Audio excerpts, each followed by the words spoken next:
I can test at full scale in the SPLA, say a roof system which represents this large corner here in the structure.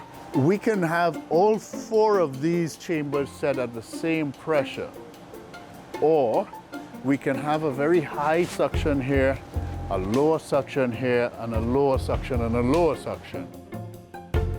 The University of Florida's Power Lab is a service center for all researchers. What we want to provide here is an extension of that researcher's labs. We have a mandate from the National Science Foundation to do what they call basic research, which is the cutting edge research. It's the research that may not find its way into building codes next year or 5 years from now, but that's what the buildings of the future are going to be. The SPLA, the HAPLA, and the moles, these are systems which had never been conceived before.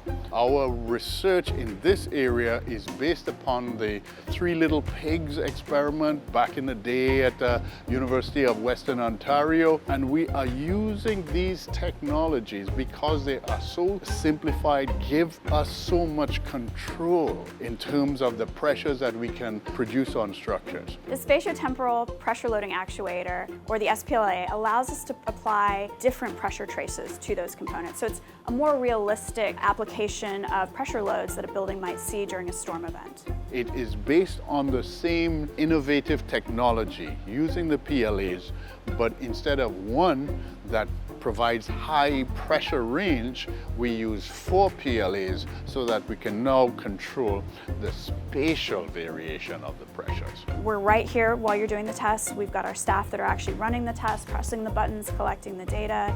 We really want to make experimental research in wind engineering accessible to brand new researchers, early career researchers, even graduate students and postdocs, because they're the next generation of wind engineering researchers, and the more we can kind of lower that bar of entry and make it accessible, the more wind engineering researchers we're going to have, and the better the outcomes of our collective research is going to be.